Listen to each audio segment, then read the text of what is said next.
tout à fait d'accord avec ce qui vient d'être dit sur le fait qu'il n'y a pas deux projets ou deux demandes de collectivités qui sont identiques. Donc c'est vrai qu'on s'attache, nous industriels, on va dire, à construire des briques de réponse en fait techniques un peu élémentaires qui ensuite doivent être assemblées dans un projet qui répond aux attentes d'une collectivité.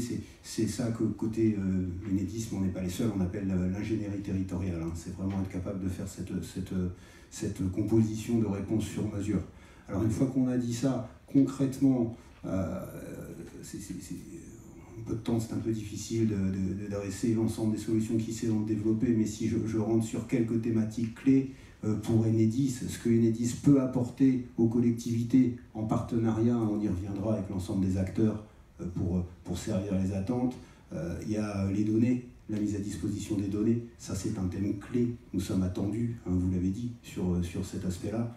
Alors il y a l'open data, un certain nombre de données qui ont été mises en open data sur la base des données de relevé classiques et donc annuelles ou semi-annuelles. Et puis il y a le développement de données plus fines avec les compteurs communicants et donc les travaux qui visent à mettre à disposition soit des clients, soit de façon agrégée au territoire pour qu'ils évaluent leur politique énergétique, ces données à des pas de temps plus fins, que ce soit des index ou des courbes de charge.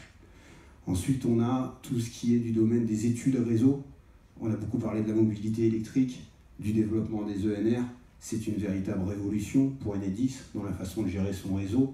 Le réseau qui lui est concédé par les collectivités. Ça n'est pas le réseau d'Enedis, point important.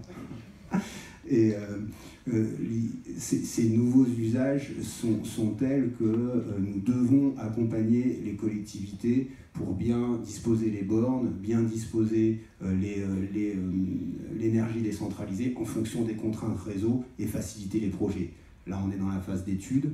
En termes d'études réseau, on va aussi pouvoir aider les territoires dans la définition de leur politique énergétique à moyen long terme, les scénarios de mix énergétique en éclairant sur ces impacts sur les réseaux publics de distribution, impacts technico-économiques, afin d'aider l'ensemble des partenaires à prendre les meilleures décisions.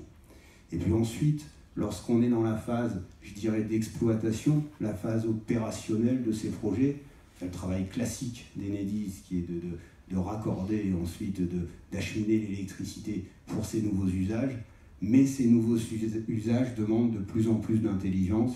C'est tout ce qu'on appelle les smart grids, avec de la donnée, avec des capteurs, être capable d'opérer un réseau avec des flux qui ne sont plus simplement descendants, vous l'avez dit, hein, des centrales jusque chez le client final, mais de la production au niveau du réseau de distribution, voire des véhicules électriques qui peuvent être consommateurs ou parfois producteurs, et gérer tout ça de la façon la plus intelligente possible.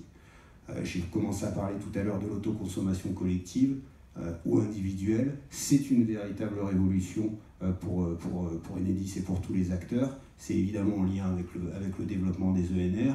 Aujourd'hui, une brique importante dans les solutions qu'Enedis développe au service de la transition énergétique, c'est la capacité à réellement affecter des flux produits au niveau d'un collectif, d'un immeuble ou d'un quartier, aux clients de ce même collectif. C'est ce que l'on appelle l'autoconsommation